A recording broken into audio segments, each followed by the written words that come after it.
Before I start anything, I make a plan. Color-coded, hour by hour, no detail left unturned. Before I start anything, I just see what happens. No plan, no rules. I follow my curiosity. I used to think Linda's spontaneity was just chaos dressed up to look good. And I thought Yuna's planning locked curiosity in a cage with about 15 Google Docs. Oh wait, that's just an exaggeration. It's not. Alright, but today, we're not here to argue. We're here to explore something new. We're here to explore a bigger question. What if real learning doesn't come from choosing one way? Rather, from using both. We're taught from a young age that learning follows a system. You listen, take notes, study, and repeat. If you follow the steps correctly, you succeed. And for someone like me, that system feels safe. It gives me control, direction, and a clear path forward. But over time, I started to notice something. Real life does not follow a system. Plans get interrupted, situations change, and suddenly, the structure we rely on is not enough. And for someone like me, again, that system can also feel limiting. I've always learned by exploring, by following questions, conversations, and unexpected moments.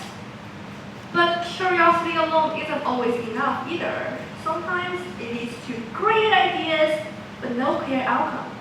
And sometimes it leads to starting a lot of things and finishing none of them. So maybe the problem is not choosing one way to learn. Maybe it's understanding when each way matters. Yes, because learning isn't just about method, it's about movement. Last semester, I created what I thought was the perfect math study plan. Every color was scheduled, every topic was involved.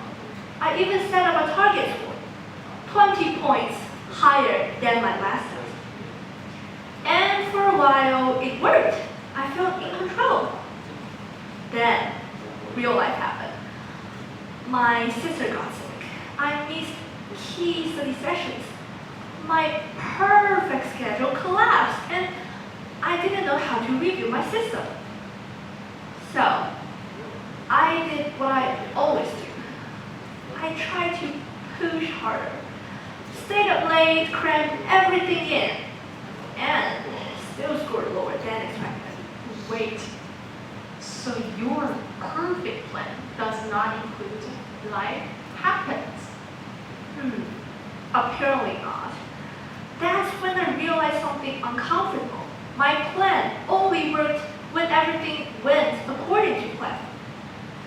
So, I reviewed it, but differently.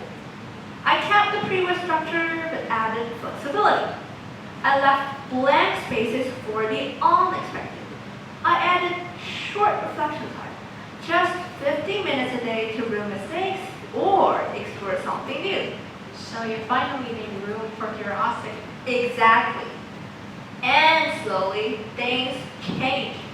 My score improved, 18 points. But more importantly, I stopped panicking when things went wrong. That's when I understood something.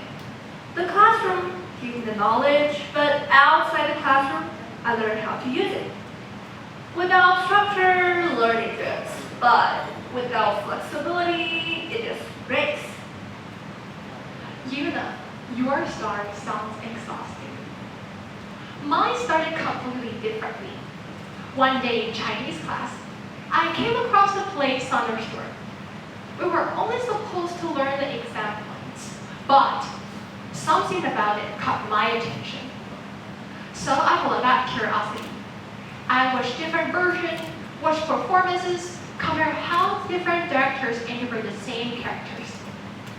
At first, There was no plan, just interest. Wait, no plan at all? I mean, not even a go? No, just curiosity. And maybe a little procrastination. But over time, that curiosity grew into something bigger. I applied to create a Thunderstorm elective at school, and suddenly, it was not just about me anymore. I had organized lessons, planned discussions, structured rehearsals. That is when I hit a problem. I had ideas, but no outcomes. Let me guess. You needed a plan. Yes, I did. So I borrowed Yuna's approach. Planning timelines, organizing content, actually writing things down instead of just keeping it in my head. And surprisingly, it worked. That is when I realized curiosity got me started, but structure helped me continue. The classroom gave me the starting point, but curiosity, and then structure, helped me to turn it into something meaningful. Our ways of learning seems to be completely opposite. Like rules versus freedom, planning versus spontaneity, control versus curiosity. And for a long time, I believe one of those had to be better. I thought the same. I believed curiosity was the real way to learn. And that structure only got in the way of creativity and exploration. Well, the truth is, those ideas aren't in conflict. They are connected. Structure doesn't limit learning. It gives it direction. Curiosity does not disrupt learning. It gives a purpose. Without it, even the best plan becomes empty. So it's not about balance in the sense of keeping things equal. It's about interaction. How each one pushes the other forward. Structure allows us to take risks without getting lost. And curiosity pushes us to go further than we ever planned. Sure, the classroom gives us tools to deal with academic problems and real-life issues. But those tools only become meaningful when we learn how to use them in situations that aren't predictable. That's where real learning begins.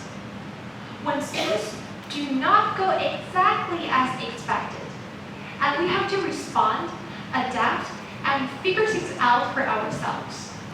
Planning helps us begin with clarity and direction.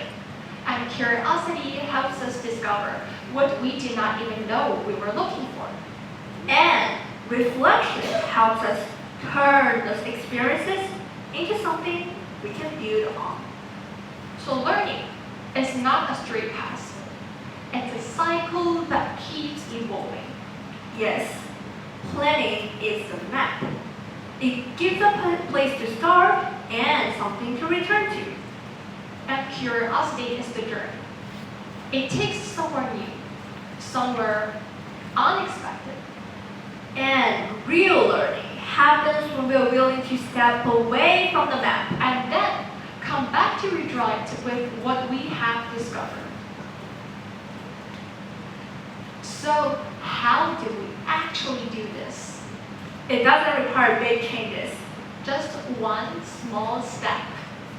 If you are a planner, try this. Set a plan aside for 15 minutes. Follow a random curiosity. Watch something new. Explore a question. Or even just let your mind wander.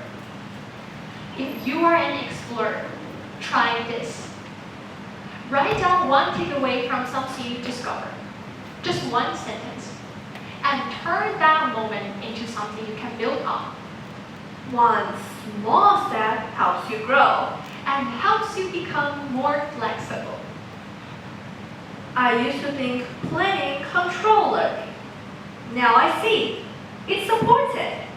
I used to think curiosity replaced structure. Now I see it strengthens it. The classroom teaches us what to learn. But real life teaches us how to keep learning. And for all of you, the best learners, Do not choose one path. they learn to create their own.